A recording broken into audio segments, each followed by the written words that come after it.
Good day, colleagues. As you coming in, please make sure that your mic and your camera is off. Only people that are actually presenting, which is the facilitator together with the moderator, are allowed to actually turn off their mics together with their what you call their cameras on. Thank you so much. Kapelo Pego, may you please just try to switch off your camera, please?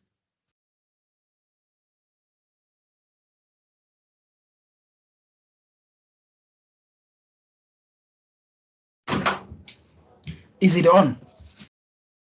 I mean, is it?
All right.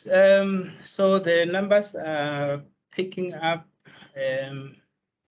slightly every other minute.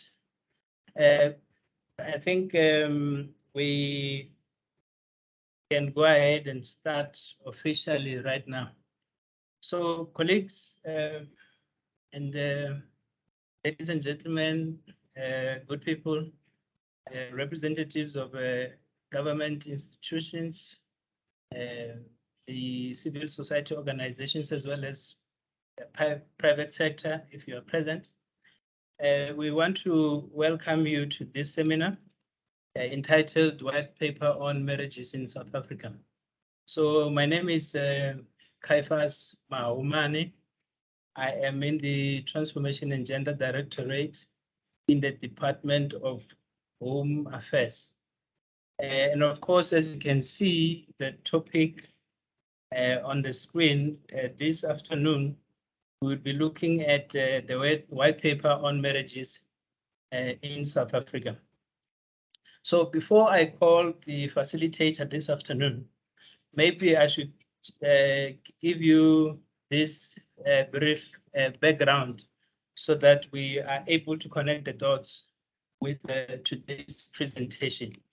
So you would recognize when you look at the National Strategic Plan on Gender-Based Violence that President Ramaphosa signed in April 2020, that Home Affairs is required to deal with certain areas pertaining to customary law. So in fact, what the NSP says is that we need to amend certain section or sections of the recognition of customary law 120 of 1998. So that is basically our primary role insofar as the NSP is concerned. So we have done that. You would recall, some of you, that about a month ago, we had Madam Agnes Mulife taking us through the changes that have been effected insofar as that law is concerned. And that occurred in the Recognition of Customary Marriages Amendment Act #1 of 2021. So that was, or that is our primary role as Home Affairs. But besides dealing with customary marriages, as a department, we also have a role to deal with marriages that are regulated by other legislations in the country. For instance, we have the Marriage Act of 1961. And as I alluded earlier, we also have the Recognition of Customary Marriages Act of 1998, which some of it was amended in 2021.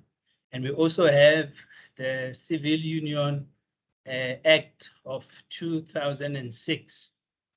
So all of these legislations, they deal with marriages, and there are various areas they regulate.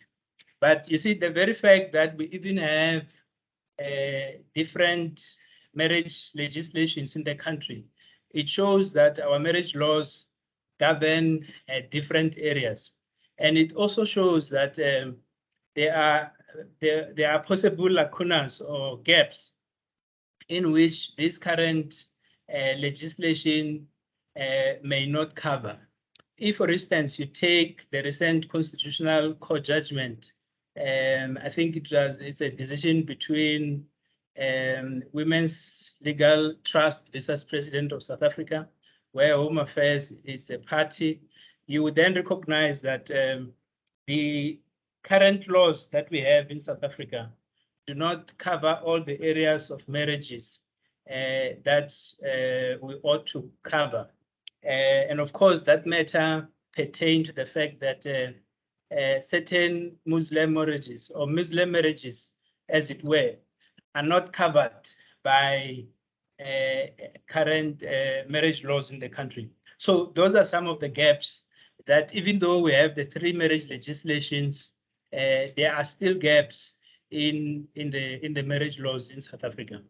So on the basis of this example and other challenges that we have, or gaps within the institution of marriage, Home Affairs has been embarking on a policy, or to, one way or the other, develop a policy in which we will inform future marriage legislations going forward, or marriage legislation, as it were, so that the challenges such as I've pointed out and many others, for instance, if you look at some of our laws, we do permit children to get married, which one would say it's also against international law and all of that. So on the basis of some of these challenges, the department has been working on developing a policy to form a basis upon which future marriage legislations will be informed or developed. And that process, I think, has started somewhere around 2017 or 18 or 19, or if I'm not mistaken. And a lot of processes has unfolded insofar as such is concerned. And I want to believe that some of you participated in the process of developing the policy on marriages in South Africa. And then there were a number of points that were canvassed. And then, as you know, that a policy would take certain processes. So we followed all those processes. And this year in April 2022, Cabinet approved a white paper on marriages in South Africa. And that policy has a number of policy propositions which we need to know about, which will then inform future legislation on marriages. And that is what we want to talk about this afternoon. So we want to know what are the key policy proposals that have been adopted in the white paper on marriages in South Africa. And with us, we have Ms. Kileogile Magabo, who is a director in the policy unit of the Department of Home Affairs, who will take us through the propositions that have been adopted in the white paper. So how we will go about this seminar is that we will allow Kileogile to present, and then as he does so, we will note questions and comments and then prepare them aside. And then immediately she's done with a presentation, and then we will engage her to seek clarity or input on the propositions that she would have articulated that are contained in the white paper. So we will follow that process. So Kileogile, the platform is yours. You can take us through the proposals that are contained in the white paper. I also noted that you requested that I portray the slides. So I will do so, and then you will guide me in respect to where you are and or where you want me to project. I've got the slides. I just wonder, is everybody able to see my screen right now? Can I? Yes. Okay. Let me just put it on slide mode, and then we can continue. Or maybe before I do this, for those that were not able to see Kileogile earlier, when we were testing the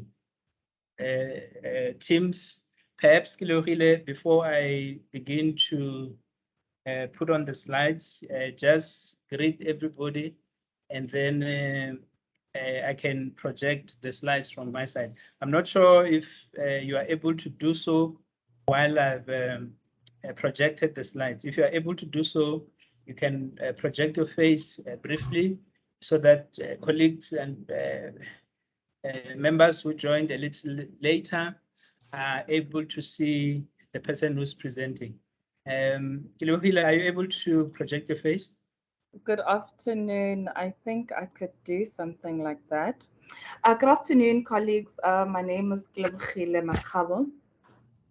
As Kefus has said, and thanks very much to our moderator, I am the director that's responsible for policy development at the Department of Home Affairs in head office. I see we have about 42 people here, and I've just been scanning through the names. I think I can recognize about 3 or 4 names. So it's always great to know the crowd that you're presenting to, so you know how to pitch the presentation. So if people are kind enough to jot in on the chat box their names, or maybe I see the names, but maybe even the organizations that they're from, because when we discuss it, then it becomes much easier to pitch the presentation if it's external stakeholders or internal stakeholders. But as Kefas has well introduced the topic, I am going to be taking you through the policy that is now the official policy of government that was approved by Cabinet on the 25th of March this year. Cabinet approved the white paper on marriages in South Africa. And as we know, some of us that are in government, that we don't implement policies necessarily. We would wait until we have legislation to give effect to that policy. So I'm going to take you through what the policy pronouncements are. This is, we have closed the part Cabinet has approved, so we are not in the process of consulting, but we are more in creating awareness of what the policy says, and then we would then develop the legislation. And I think that's where the detail is going to be, and the extensive consultation is going to take place. So I will take you through the policy. And just as a way of background, we started this process in 2019 to draft discussion papers on marriage policy, where we went around. In fact, our Minister Motsoaledi, spearheaded this process, and we went around the country. Yes, Kefis? Sorry to interrupt you a little bit. If you were to move slightly, your face is not as clear as it was earlier. Yeah. I'm not sure what would be moving slightly. You want it a bit darker. Is it a bit better now?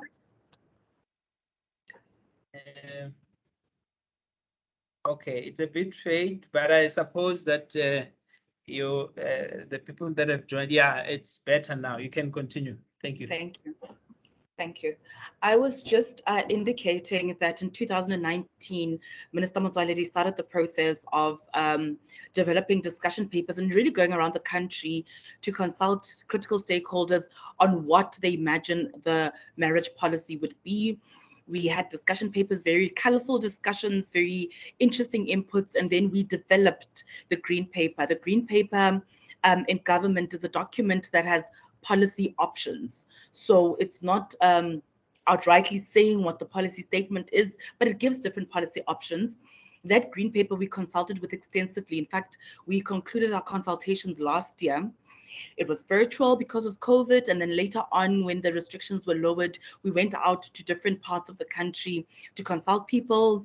Many people gave written inputs, and then others even gave inputs in terms of our questionnaire that we sent out. We got a great number of inputs on that. We put all of that together, did a bit more research on what this inputs say, whether they're constitutional, and all the issues that we're putting in, and then we drafted the white paper. In government, you draft a white paper, you take it through the various clusters, the various departments have to go through it, and then you take it through the executive, and then you eventually take it to cabinet, where it is chaired by the president and the ministers sit, and at that level, this policy was approved. Kefas, I've done my bit in projecting my face. I think now it's time to project the presentation.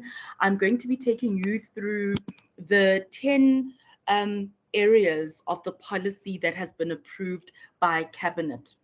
Now, you will find that the projection may be a bit slower than my talking. I will ask that you follow the voice and not always the screen, because it's a bit delayed, and I would hate for us to wait a few seconds with every move, so that we don't waste too much time. I'll go to the next slide, please, Kefas. And here we have tried to just give a problem statement. Those that have been part of this process will remember that should a person want to get married in South Africa, they will get married according to one of 3 legislations. You're either going to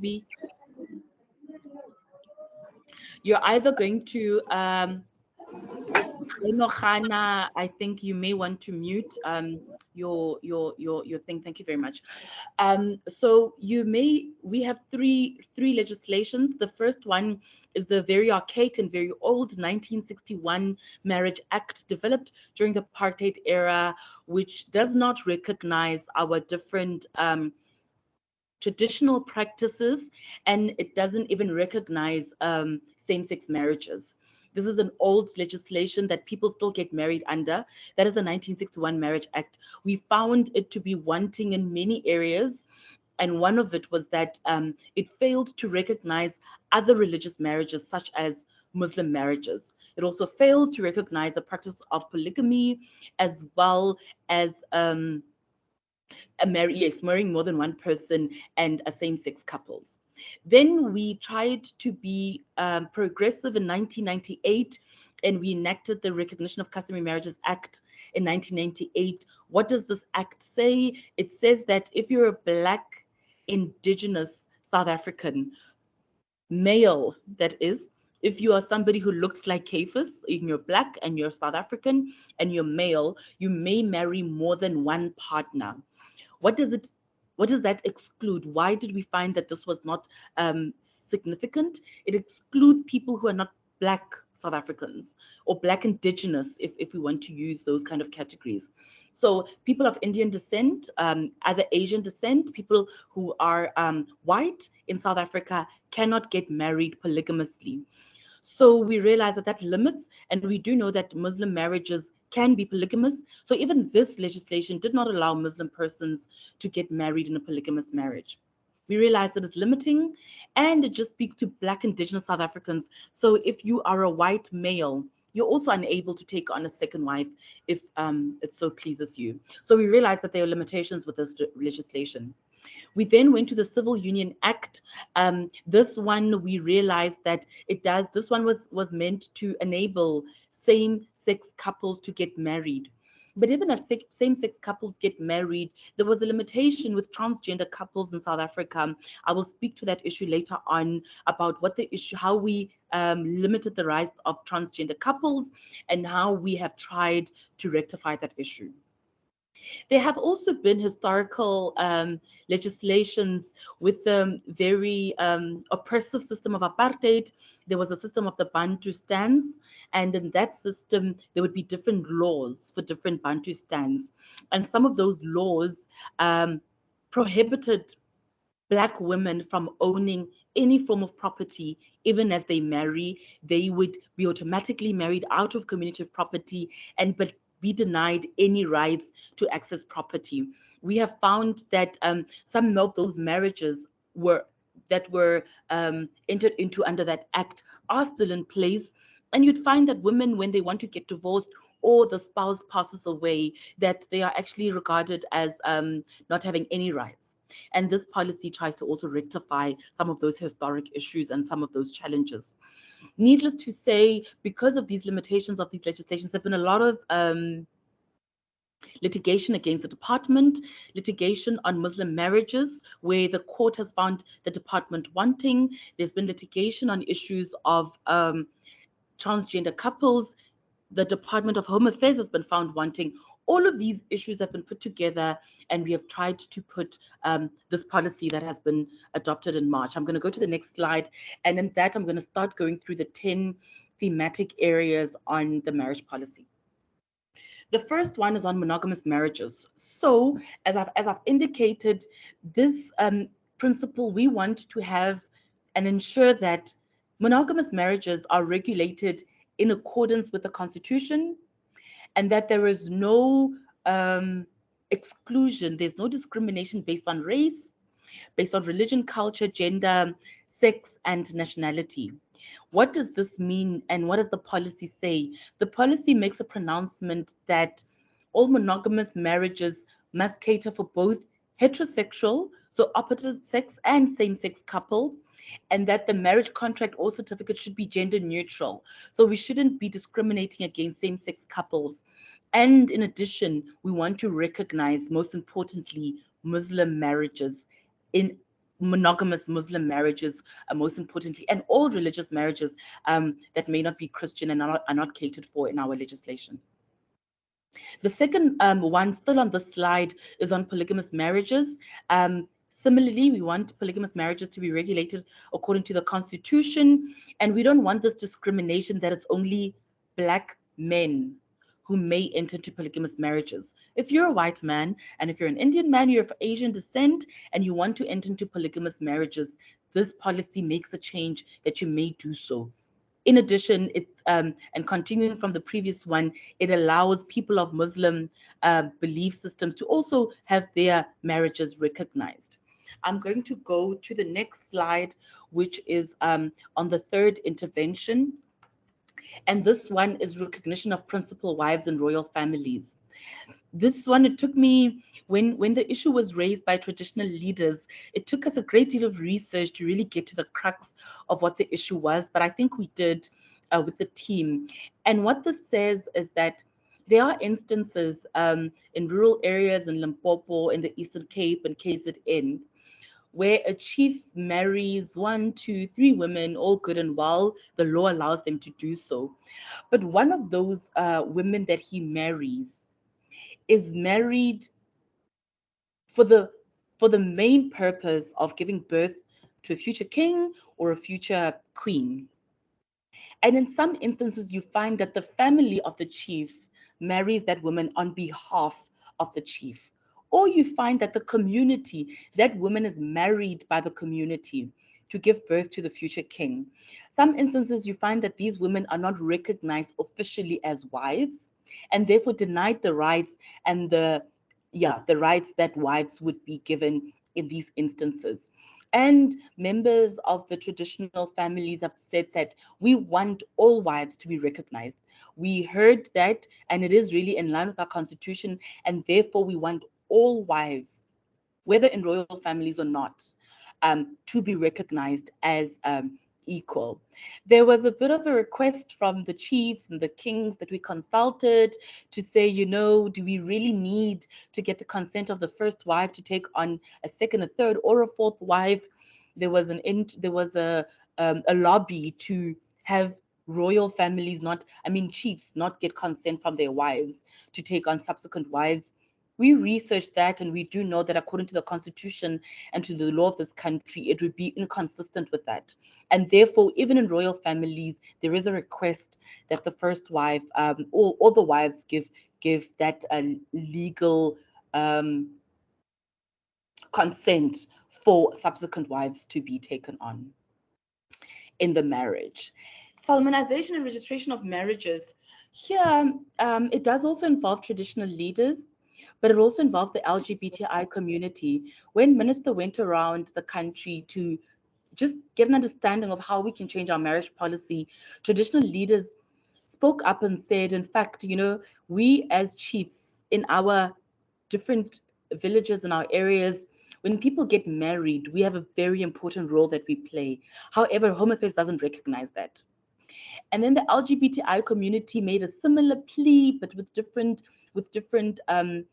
issues being raised. And they said, all good and well that you recognize same-sex marriages, but actually, Home Affairs, your officials don't want to marry us as same-sex couples. And if they do, they really discriminate against us. But in addition, even pastors and religious leaders don't want to marry us. Why don't you broaden the scope of who can be a marriage officer, who can solemnize a marriage, and include us? We did the research and we realized that this is a request that could be extended to traditional leaders, to other social groups, to LGBTIQA plus communities. So this policy says that once the legislation is in place, you don't have to wait for a Home Affairs official or for a pastor to marry you. You would be able to go to a traditional leader if it so pleases you, or to other members that will be appointed as marriage officers. The legislation will detail what would be the criterion, because it won't just be an open book that anybody would become. There'd be a criterion of who can be a marriage officer. What the policy puts as a minimum requirement, though, is that we want to limit this act of solemnizing marriages in South Africa to citizens only. And this is also because of the contractual obligation of a solemnized marriage, that we want to be able to hold all parties that participate in that accountable. So we want that accountability to where we are able to have people that we know who they are, where they are, and that they are legal in the country. So we want to limit it to citizens, and we don't want people to have a criminal record. This is broad policy statements. When we're developing the legislation, we're really going to go into the detail of what that means when we do the legislation. But that's it on solemnizing registration of marriages, and we want all marriages to be registered at Home Affairs. I'm going to go to the next slide, please.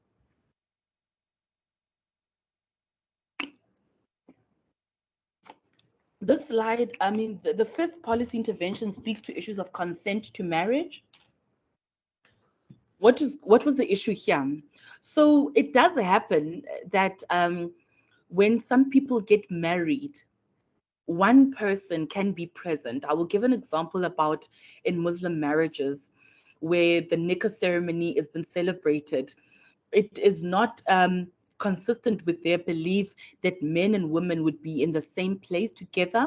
So when there's a marriage ceremony, you would find that the wife is represented by the father or the uncles. The same issue happens when lobola is being played. You do find that actually in some cultures, when a man pays lobola, he is not there. His uncles go and his aunts go, and he's not necessarily there when lobola is being paid. And that is a solemnization of a marriage. But we want to make sure as the state that people don't get married without their full consent.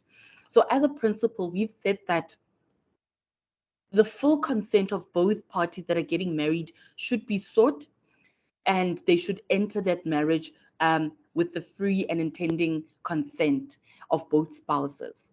The foundational principle is that all marriage officers should establish the free and full consent of intending spouses when they get married. We don't want people to wake up one day and find out that they're married and it is registered at Home Affairs and they didn't know about it, or their uncles just thought they found a really cool bride for them and they married the poor man off without him knowing. So when it comes to Home Affairs, we want to know that all marriages that are entered into are with the full and free consent. I do hope in our meeting we have people from social development or social workers, because when we're talking about consent, we are also talking about people of sound mind. You do find that some people are mentally challenged to extent that they can't give full consent. However, their families have a desire that they marry, and we need to establish that is of full and free consent of all people that get married. That is the fifth intervention that the policy is saying. The sixth one that the team that has put this together is very proud of, and we feel that it is long overdue, is the policy outlawing child marriages. Those that know understand that currently a girl who is 16 years old can get married in South Africa now with the consent of her parents, and or the consent of the Minister of Home Affairs if her and her boyfriend apply and seek the request, seek permission from Home Affairs to marry. We are honestly in contravention of our regional and international agreements against the protection of the rights of the child. This is long overdue that we increase the age of marriage to 18 years. So this policy and the legislation that's going to follow says that no person under the age of 18 will get married. We go as far as saying those people that are going to facilitate or enable the marrying off of minors, those people should also be persecuted. Persecuted, yes, that's the right word. So we are trying to outlaw child marriages, and this for us is something that was long overdue, that should have been done a long time ago in this country. Considering the abuse of girl children, the issue of Okutwala in some rural areas, we really believe that there should be punitive measures for people who facilitate and participate in child marriages. I'm going to the next slide, please, Kafis. Registration of customary marriages. This is honestly nothing new, because in our laws, we say that all marriages, including customary marriages, should be registered within 90 days after a person has entered into that marriage.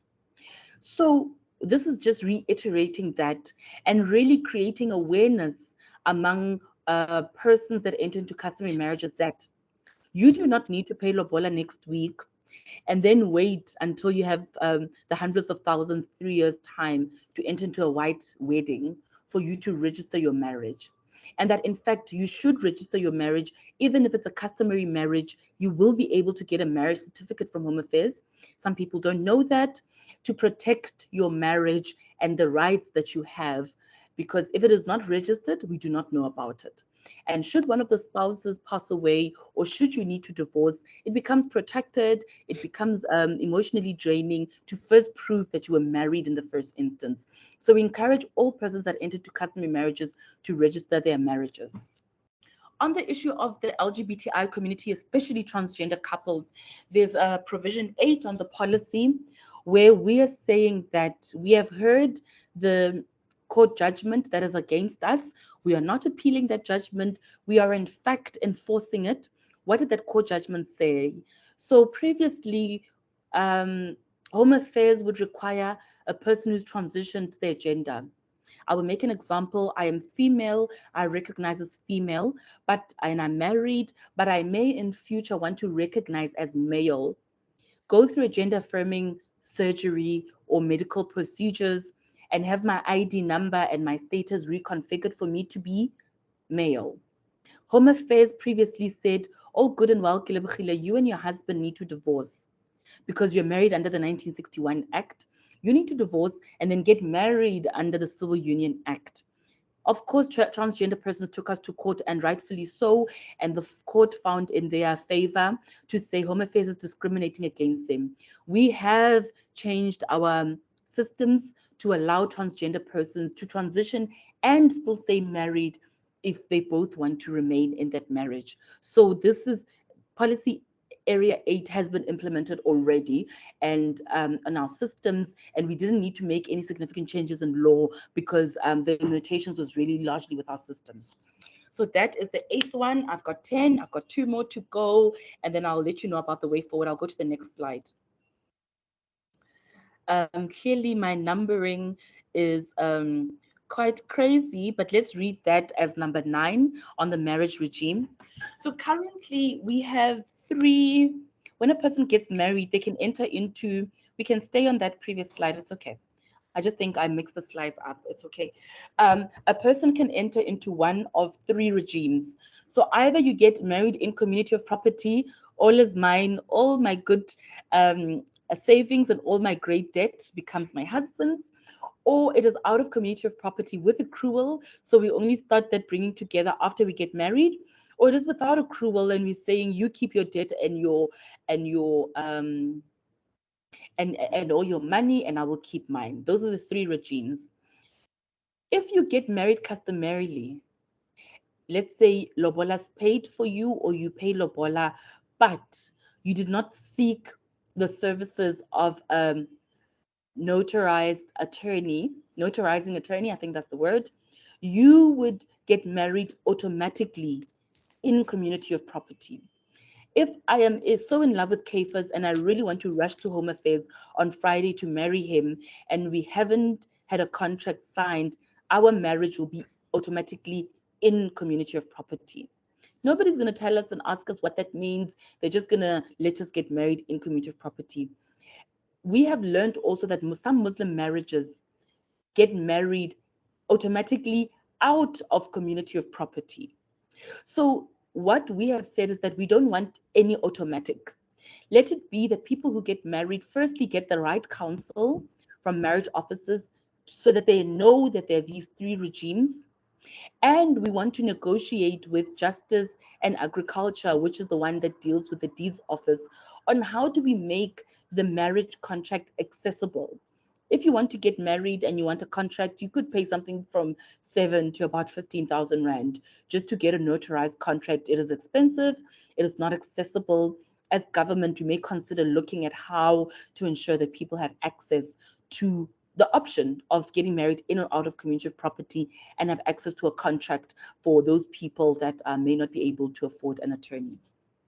So the principle here is that no automatic in or out of community of property. People should be counseled and they should have an option to choose, and it should not be an expensive option, and we're exploring how to make it accessible. I'm going to the last 2.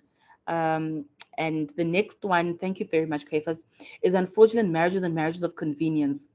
Nothing new here necessarily. Here we are saying that we want to do more to curb the risks and the opportunities for people to enter into fraudulent marriages or marriages of convenience. When a marriage is fraudulent, it is when Kelebukhle does not know that Cephas facilitated with his Home Affairs officials to steal my identity and marry me off to somebody else. When it is a marriage of convenience, it is when Cephas and I agree that I will give him the ID. He can marry me to Mr. Buerta, and Mr. Buerta will give me 5,000 Rand or 3,000 Rand every month because I'm so poor. And it's a marriage of convenience. I get the money and I have agreed to it, but we're not marrying as spouses that want to be together. It is for my material gain. This was often done with with South African women getting married to men who are not citizens. Why does that happen? It is often because of the link between our marriage law and our migration law, where people abuse that and want to get access to permanent residence or to citizenship. Often it is foreign nationals that are male that do that to get access to citizenship in the country. What is new here? We want to make the punitive measure a bit more stringent and to bite a bit more, and for at least a 5-year prison period. No, sorry, not 5-year prison. Sorry, we want to make it a bit more stringent, and in legislation will say, and we also want to de-link marriage law from residency and immigration law, so that that link is not abused, and we make sure that as we upholding the right of families to be together, we're also not making it possible for people to abuse that open window. The last policy intervention is number 11, and then after that I'm going to go no, we're still on the same slide, thank you, and then I'm going to go to the way forward. Excuse me. So on this one, all good and well, there are these 10 policy interventions. What's going to happen? We don't want the confusion of multiple laws on marriages. We want to bring all of these laws under one legislation, which we call the Omnibus Marriage Act. So we are not going to have many acts for many different types of marriages. We want to have one act that has different windows for different marriages. When we are still making sense of it, and we are still going to make much greater sense of it, we want the act to be clear on what is going to be same-sex marriages, polygamous marriages, monogamous marriages. So, but what we're also not going to try and do, we know how cumbersome it can be to have, for instance, a customary marriage act that represents all types of customs.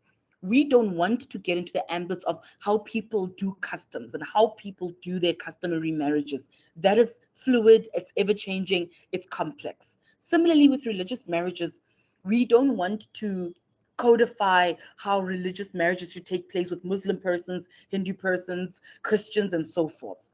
We want to just have minimum requirements of what a marriage would mean for the state, and allow religious persons' cultural practices to take place, and for the registration of that marriage to come and have those minimum requirements. That is our thinking in that, because you can imagine if you're going to write out what a Muslim marriage should be like, that is ever changing.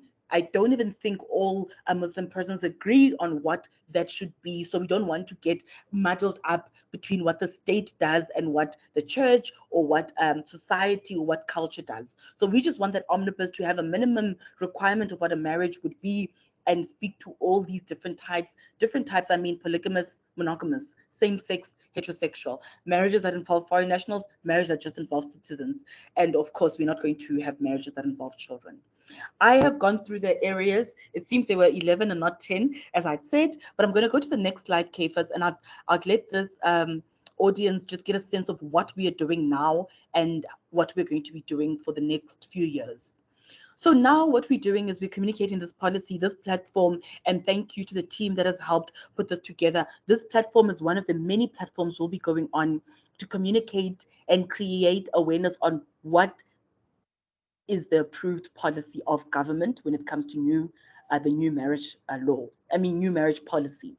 We will engage government and non-government stakeholders on the implication of the policy, on their mandate and different interest groups. We want to engage the Muslim community to say, way forward, we need to develop legislation. How are we going to go about this?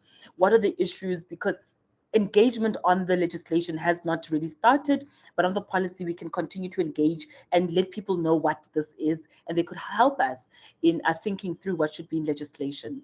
We are currently developing an implementation plan in the department, and this implementation plan takes us through to Cabinet March 2023, when we will have the draft marriage bill approved by Cabinet. And then it needs to be consulted with members of the public. And then after that, there'll be a parliamentary process where Parliament also has an obligation to take the bill through consultation. We will obviously work with them and consult with cabinet, with the cabinet process and the parliamentary process. And then we anticipate the new marriage bill that will give effect to this policy and many other areas will be implementable from 2024-25. Just to also say on the sideline that we know that the Department of Justice is also looking into the Divorce Act, as they have also been found wanting in the same court judgment that we had on the marriage, on the Muslim marriages. They are also working on that. So we're working as government really to look at the end-to-end process of marriage and see how we can work together with justice, work with our social groups to make sure that the bill, when it comes out in the next 2 to 3 years, that is a bill that represents everyone in the country and hopefully won't need many amendments because we would have done a good job to develop this new marriage bill. Kafus, I think I've done my bit in giving an overview of the policy and what would be the way forward. Thank you very much.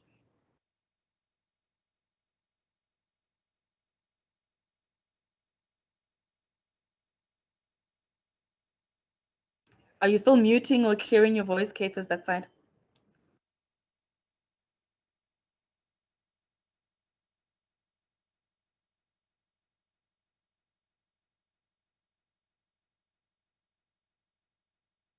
As Kafus is finding the unmute button, I would also really encourage participants to please write your details. We are always updating our stakeholder list, and we would like to know who's here so that when we do further consultations, when we come to your different provinces or different departments, we know who to reach out to. So we would really, really appreciate if your details are in the chat box. Thank you very much. And also to say which organization you represent. Thanks. All right. Thank you very much, Madam Secretary.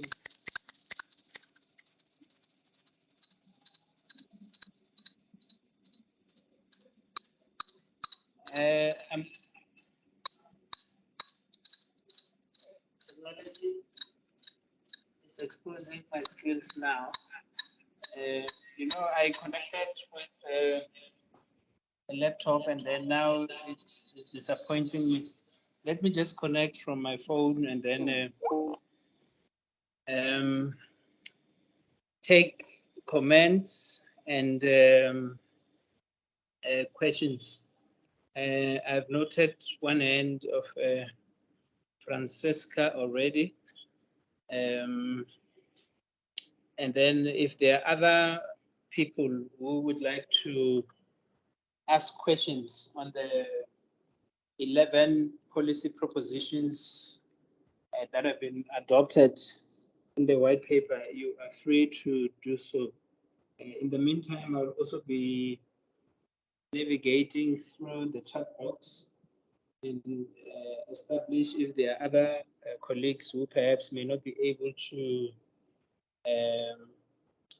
comment, and then we take their comments or questions as well. So far I have Francesca Ford, and then I also have Domingo. In that order, please. Francesca. Thank you, Kafus. Kelly, I need to ask you a question, and I don't know if it's going to pertain to the current amendments or future. Francesca, if you are able to hear me, you can unmute and engage us. Thank you very much.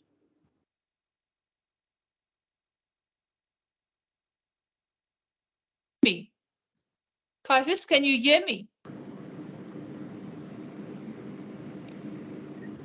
We Only can hear you, Kafus cannot Francesca. hear you. We can hear you, Francesca. Yeah, I think you can ask. Yeah, Francisco, I can hear. I think Kafus has an issue. But if I may please plead, if you could just introduce yourself, from which organization you come from, that would be great. Okay, fantastic. Kelly Bogile, I am currently the national champion for women. Well, not currently, I've been for a while. To the Department of Justice and Constitutional Development. Okay, I'm not sure if it's me who is. Kafus, it's you.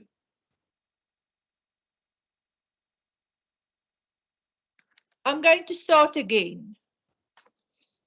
Kelly Bogile, I am Francesca Fonse. I am the national champion for women to the Department of Justice and Constitutional Development. I am also the Gender Forum chairperson of the United Nations Global Compact and the founder of Women Integral Impact Network. My question is pertaining, what do women do when they are in a divorce And very often it happens when the marriage is registered as an in-community of property marriage. And they discover that they've been defrauded and that their partner holds more than one ID. The partner's name is the same name with different spelling. I'm going to give you an example. You can have a man called Johan. Johan can be spelled with one N or two N's. His surname might be Winterveld. Winterveld can be spelled with a DT or just a D or just a T. The ID numbers that's been issued is obviously obtained in some covert manner. And it is often, I must tell you, I thought it was only me until I start talking to other women. And there's a vast majority of women who's lost extreme amounts of assets over the last years because they were defrauded by somebody who's obtained a second ID.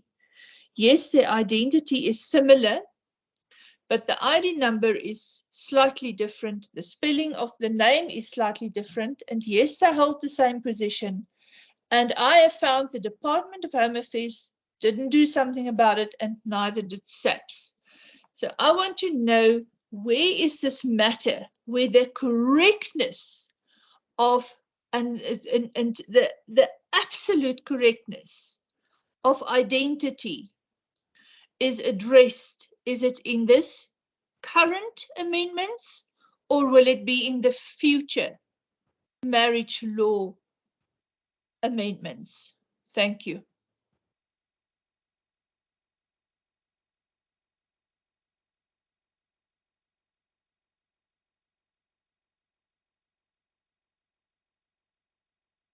In the absence of Kefas, Okay. thank you.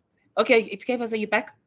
Yes, I'm back. All right. Yeah, thank you very much. I did not necessarily hear the question from Madam Francesca, but I understand that colleagues were able to hear her. So I had a slight challenge with network, but I suppose we did hear the question. Maybe before you respond, Kiloki, let's allow Domingo to also have a bite, and then from there you can respond. And if there are further questions, we'll take it from there. Domingo, go ahead, please. Good afternoon, everyone. This is Wisal Domingo. I'm also Commissioner of the South African Law Reform Commission.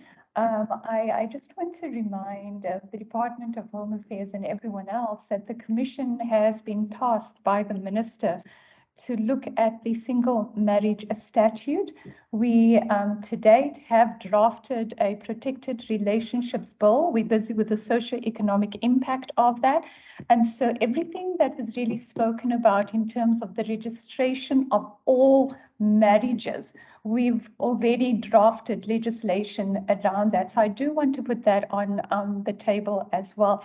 I have looked at the timelines though, and I just need some clarity.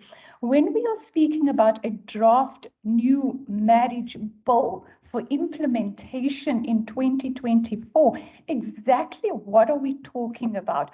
Are we talking about what we've been working on, which is purely registration? Because marriage bill would include the Divorce Act, the Maintenance Act, the Matrimonial Property Act. That would be an entire overhaul of different pieces of legislation.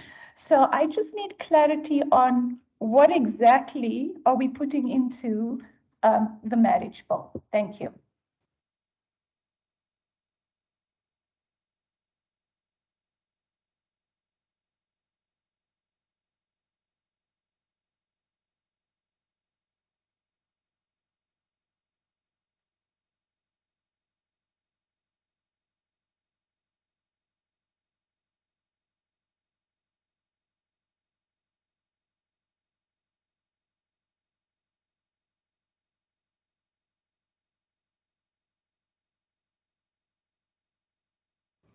I don't know what's happening with CAFIS, but I see that there aren't any more hands.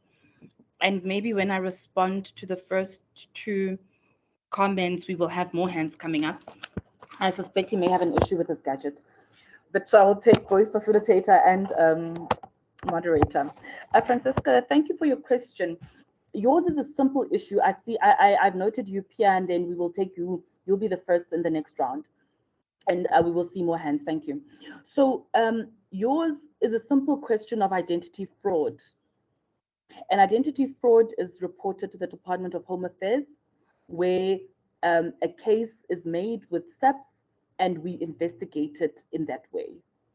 I have also put in my details for everyone on the chat box. And Francisca, I've put it in when you were speaking to say if there are those kind of things, drop me an email, drop me a call, let me direct you to the right area within Home Affairs that investigate these kind of cases. It is a simple case of identity fraud, and it should be dealt with in that manner. It's a criminal case for us, and we should investigate within the cluster and see how it's dealt with. How it will translate into the divorce process, I'm sure the courts will consider the matter. Considering what Home Affairs would say in terms of the different identities, we would need to investigate this Mr. I'm not sure, I'll use Buerta for now as an example, that he's Buerta with a T and Buerta with just a DH. We would investigate that, and findings can be used, and I'm sure the attorneys that are handling the divorce case will be able to follow up on those issues. It is a simple issue of identity fraud, whether it is through divorce or other matters. It should be dealt with by the department, and I'm happy to direct you to the right place. The one, Domenico, we are well aware of the issue paper. I believe the last time we spoke with a South African Law Reform Commission, they were still to present the final findings to the Department of Home Affairs. Needless to say that in our engagements and our consultations, when we were writing this policy, it seemed at that level that there were no contradictions between what the South African Law Reform Commission is researching and what this policy puts forward. But as soon as it is formally submitted to the Department of Home Affairs through the minister, I am sure these kind of engagements can pick up again. What will be implemented, Domingo, in 2024? It is unfortunate, but it is how we are structured as government, that Home Affairs deals with issues of entering into marriage and the exiting or the rights afforded to persons that are in marriages. Those legislations are developed by the Department of Justice. But when it came to the Muslim marriages and the Constitutional Court judgment, both Home Affairs and Justice, in terms of their Marriage Act, and Justice in terms of the Divorce Act, were found wanting. We have been speaking with the Department of Justice that is dealing with amendment to the Divorce Act to try and dovetail some of our processes and to make sure that in some of the definitions and some of the work that we're doing, we are not speaking in different places. The other legislation, Department of Justice, this is a national policy. Department of Justice would obviously have to look into it. And these are things when we're implementing the bilaterals that we would have, Justice is top of the list on that. What policies are what bills will be implemented in 2024? From our side, it is the new marriage bill. That is the input from these two questions. I see Pia, and then after that, I will take Alison in that order, please. Thank you, Kelebogile. Pierre van Wyk here of the South African Law Reform Commission. If I could take you back to your slide, it says under 11 that the omnibus or umbrella marriage statute will be a single act that will contain different chapters for diverse set of legal requirements for civil marriages, civil unions, customary and religious marriages. So as I understand this, it means that the government policy is that there will be a chapter for each and every religious, cultural, or secular group in this country. And I'm just wondering about the magnitude of this exercise, whether I understand it correctly that that's the case. And then on another level, the other question I have it seems to me the tender that the Department of Home Affairs issued stipulates that a service provider will develop legislation, will consult on legislation, will take it to cabinet, and all of that will happen by the 31st of March 2023. I just wonder, do I understand it correctly? All of that will be done by March 2023. Thanks.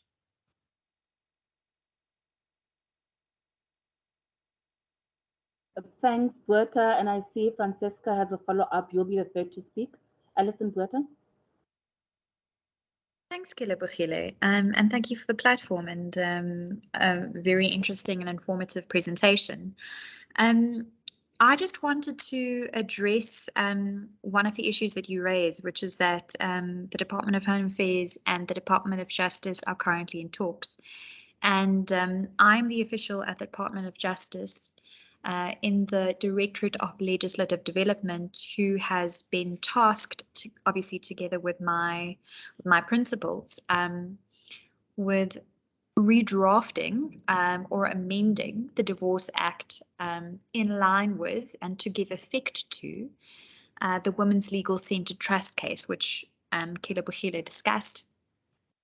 And like Kilebogile said, we also, as the Department of Justice, came under fire by the Constitutional Court for failing to give adequate protection to Muslim women and children on the dissolution of marriage. So the Department of Home Affairs and DOJ are currently in talks to align policy. But the question which I think Mr. Mingo asked about what is going to be introduced, I just want to be quite clear that the Department of Justice, as well as the Department of Home Affairs, are under the same timeline in terms of that Constitutional Court judgment to bring out legislation to give effect to the protection of Muslim women and children on dissolution of marriage by June 2024. So that is the timeline towards which the Department of Justice is working. Thank you. Thanks, Alison, and good to have you here too. I had then recognized that Pia has spoken, so you can put your hand down, Pia, and there's Francisca who wants to do a follow-up. Go for it. Hi, Kilebogile. You know, I'm talking about something that initiated in 2017. And the divorce settlement was signed when this woman found out. And since then, it was just hell, because everything in the GBV court, the divorce itself went through before she found out, and she couldn't understand why this man wasn't complying with his divorce agreement. And that's when she found out. He just moved on to his other ID. And it was the time when John Carnison was still with you guys. And I was personally there at your special investigation unit. And I kept on getting communication and email on the matter for about a year. And then it went quiet. And then I was so busy with championing this GBV. And when I inquired again, I was simply told that the case was closed and nothing happened to that person. So please, I'm not the kind of person people must say, you know, it's a simple case, because in this country, nothing seems to be simple. I don't know, you know, if people in the department could have been bribed to have given a different variation of the ID in the first place, then I am very seriously questioning what is happening all over behind the scenes. But what I do know is that women are the ones who pay. This specific woman that I'm speaking about and her children lost their home because he refused to sign that she takes over the house as per Standard Bank and as per divorce agreement. And their home was auctioned because he just moved on to his real ID. He married her on the tampered one. So I'm talking, you know, and every month I come across one of these funny ones. And it's always got to do with that slightly adjusted identification.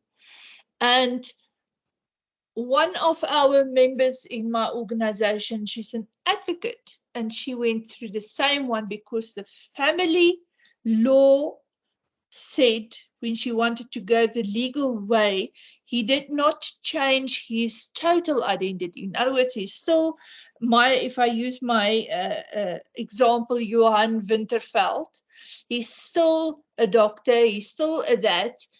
You know, the legality is with the Department of Home Affairs, and Department of Home Affairs are failing women because somebody is not doing their job. And I want to know, with the new amendments, there's accountability. And I will make sure that there will be accountability for women.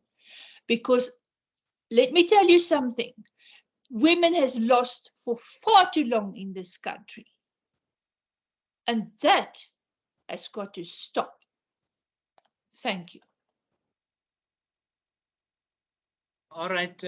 Thank you very much, Francesca. You'll pardon me for the challenges I've had with the network. And of course, there were a few questions earlier. So maybe, before you respond to this one, I also see one question or two on the chat. Perhaps I can couple the questions that have already been asked with the ones that are on the chat, so that when you respond, you respond and also address what is on the chat box. So Hopa Shelley raises a question, and the question is there any provision made for an option to change a particular marriage option, either married in or out of community of property? So as you respond, you can also pay attention to that one. And other comments is to request the presentation. I see another question, I think, from Useletsu Matava, that reads as follows. Will there be some guidelines on how leaders solemnizing marriages should not promote inequality, patriarchy, or GBV? So that is the other question that is on the chat. I noted that Francesca was on the floor. I also noted that she has posed a question. I'm not sure if in a previous engagement with you, she was able to raise the question that is on the chat. But if it is not, we can revisit it. In the meantime, let's address these ones that are on the floor, and then I'll continue to read the charts and then advise you on the specific questions to be responded to. Over to you. Thanks, Cephas. I had stopped at Domingo, I think Pierre. Oh yeah, okay. So Pierre wanted to find out if we are saying this umbrella legislation, will there be chapters for all types of religious marriages, all types of social groups? The simple answer, Pierre, is no. We are very clear that we want to avoid, and I think I tried to articulate that in the presentation. We're trying to avoid a situation where we want to tell people what a customary marriage should look like. Because even now, as we have the Customary Marriages Act, people have different customs. People, we cannot really, in one legislation, try to put out what a Muslim marriage would look like, what a Hindu marriage would look like. No, that is not what we're trying to do.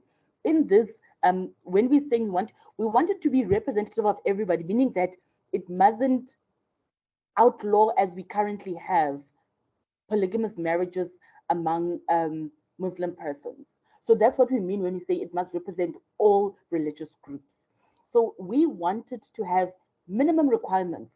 People must be of age. They must consent. They must have entered into a marriage and it should be solemnized according to what the regulations would say and so forth. So that high level guideline, we cannot say lobola should be paid by this time and the bride should have happened as we tried to do in the 1998 Act. We want to separate ourselves from what religious practices are, customary rights are, and leave that to society, to people, to religion, to churches to do that. We just want to have just a guideline on what would be the minimum requirements. And if it is a polygamous marriage, it would have the minimum requirements of what a polygamous marriage would be, and that is what we would put in legislation, and not by any way to try and say what a Muslim marriage would be. So that is, but it must include that where there is a Muslim marriage, the legislation does recognize it. So it would have broad minimum requirements on that. But I think it would be a good idea to wait for when we come and consult, especially within government, on what we think the draft should look like, and that is when the deliberations would be. The much more detailed deliberations at that. The tender that you're speaking to that closes 31st of March 2023, we obviously are not going to wait to get service providers. In fact, we have started as a department to do some work towards that. 2023, 31st of March, is that still the target? Yes, that is still the target. That is what we have committed in our annual performance plan, and our activities in the department are leading towards that, over and above getting those tender put out. Alison was just giving clarity on how we are bound by the same court judgment on Muslim marriages. And if I may add, last year, November, I think, Home Affairs issued a transitional mechanism, a directive for a transitional mechanism for Muslim marriages to be able to be registered under the Customary Marriages Act, so that they are able to get a marriage certificate and have their marriages registered. There is a bit of issues that the Muslim community has. We are still in conversation with them, but that is the interim measure in compliance with the Constitutional Court judgment, understanding that drafting legislation takes much longer than the 2024 June timeline that has been given to us. So the message out is that if you are entering into a Muslim marriage, you are able to get a marriage certificate in South Africa, at Home Affairs. It would unfortunately in this instance only be under the Customary Marriages Act, but then at least we're able to offer a marriage certificate, as we are still trying to amend legislation to make it more inclusive. Change marriage regime, Shelley. Yes, you may change the marriage regime. Maybe I should leave it to the people from the Department of Justice. Maybe Alison, if I could throw it over to you. But the little that I know is that to change a marriage regime and move from in community to out of community, it is expensive and a cumbersome task to do through the courts. I think, Kafus, through you, if we would ask one of the colleagues from Justice to maybe have help, Shirley, because with that one, I don't want to give wrong information. My layman's understanding is that you are able to, but it is a court process. And then Putselezo, guidelines on leaders on solemnizing marriages and not promoting GBV. So we want to have guidelines on how people should be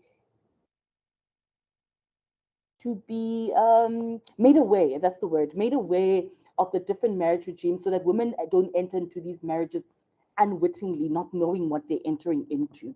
Unfortunately, issues of GBV, issues of, and one way that I thought about this is that actually what Francisca's speaking about, and you can hear the heaviness in her voice, that this is some sort of violence against women, because it is financial abuse. If somebody is trying to hide assets by identity fraud, that is a form of abuse in that marriage, and we need to recognize it as that. And Francisca, I really do feel in the case that you're speaking about, the heaviness in which you're speaking about it. And like I said, obviously I have not been made aware of these cases. We could still try to see where and what the conclusion was with this person having two identities. Whether people have been bribed or not, that obviously we cannot speak on, but I'm still extending my contacts to you for us to speak and maybe to be directed to the right place to look into these, and then maybe a trend in analyzing the issues of identity fraud and as it affects women in marriages. What I want to emphasize, though, is that we have the identity management policy, the official identity management policy, and what that policy tries to do, also speaking to Francisca's question, is that we want our processes to be biometric based. So that gentleman who is trying to evade his court divorce order, we want all systems to be integrated and to be biometric based, not just on an ID number, so that we would be able to pick up from getting his biometrics on all systems, whether it's through the court system or the Home Affairs system, that this gentleman has two identities and to deal with it in that way. So there are ways in which we're trying to improve our systems as Home Affairs, but obviously that's going to take some time. And with the cases that we have, that you have, it would be great if it bring to our attention. I'm going to finish the response on Puseleto's questions, the guidelines on solemnizing marriages. We want to eventually have a booklet so that we give guidelines, and also we do train marriage officers on how to get people to enter into marriages. But the issue of GBV, it's really a societal issue. It's much greater. And in terms of marriages, we want all women to have their marriages registered for us to at least protect their rights as customarily married women, so that they don't have to go through the emotional and the cumbersome process of having to prove that they're married when spouses are trying to hide their assets and their identity. Okay, I think I've done the bit. Thank you very much. All right, thank you very much, Lebogile. Now, in respect to the question on changing the matrimonial property regime, I did note Domingo, who was raising the hand earlier, and then there's also some message on the chat box that seeks to address the issue. So the first one comes from Moloi Geraldine, that reads as follows. Hello, Shelley. Maureen from South African Law Commission. The Commission has an investigation on its program titled The Review of Matrimonial Property Law, which will deal with issues like changing your matrimonial property regime. So if you need further information, there's an email address that you can contact. And then I note that perhaps Domingo, the time the hand was up, Domingo perhaps wanted to also weigh in on the matter. And then there's a message from Domingo that reads as follows. To change matrimonial property system, you need to check Section 21 of the Matrimonial Property Act, number 88 of 1994, which allows spouses who intend to amend their matrimonial property system may apply to court to vary the terms of their exiting antenuptial contract, or alternatively change their matrimonial property system. So from the response from Domingo, it appears to me that if one were to revoke Section 21 of the Matrimonial Property Act, that change is possible. Yeah, I think those are the issues that I've noted. Majority of the comments request the presentation, and are just appreciating the presentation that Kilogile has done. So maybe before we close, let me just check if there's any other further question, and then if there isn't, then we can close. Do we have any other question or comment? If there is, let me see by show of hand. All right, it appears that we have dealt with the issues in the white paper, and of course, other issues will emanate from other legislations, because as Kilokile was pointing out, certain elements of marriages, such as divorce, they are governed by Divorce Act, and that is regulated, and Department of Justice is responsible for some of those processes. And as Domingo has pointed out, some of these elements are regulated by the Matrimonial Property Act. So I think, ladies and gents, good people, we have come to the end of this session. Thank you very much for joining, and thank you, Gilebogile, for coming through to enlighten the audience on the propositions that are on the white paper on marriages in South Africa. I believe that the conversation was quite insightful, as others have pointed out, and then we will continue to engage with you going further. I know that we were supposed to finish by about 4 o'clock, and we are well ahead of time. If I check my watch, we are it's 15:23, which means we are well ahead of time. So I want to believe that even other questions that were raised by Francesca that I could not see or engage on because I had difficulties with network, I want to believe that they have been responded to.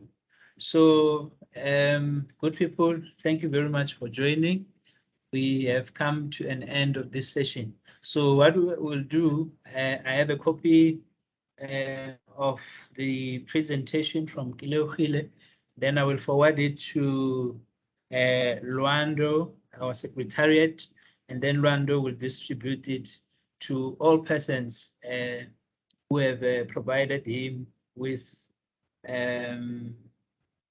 their respective emails. I just see here a comment from Maria that says, "Hi, Gilebogile and Caiphas, thank you for this fruitful and informative presentation, really appreciated." All right, thank you very much, Maria, and thank you to all of you who have commented in one form or the other, and who have given us an opportunity to have this conversation. And thank you once more for your comments, those of you who were able to comment both on the chat as well as via the mic. So colleagues, we've come to the end of this session. Thank you very much. Bye-bye.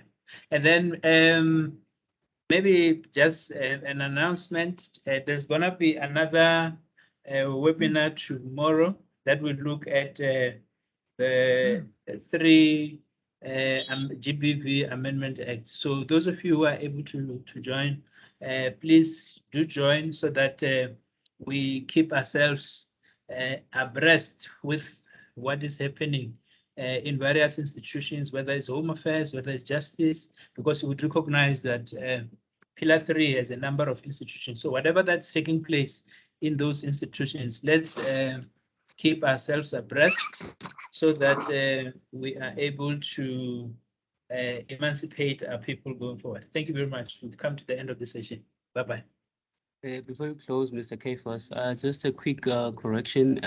Tomorrow's webinar will be focusing on domestic violence regulations, not Amendment Act. It was a misprint, but I've also sent you an email communicating with regarding to that to all people that I have on my mailing list. Thank you. All right. Thank you very much, Rando. There's the new information. We've come to the end of this session. Goodbye. Bye.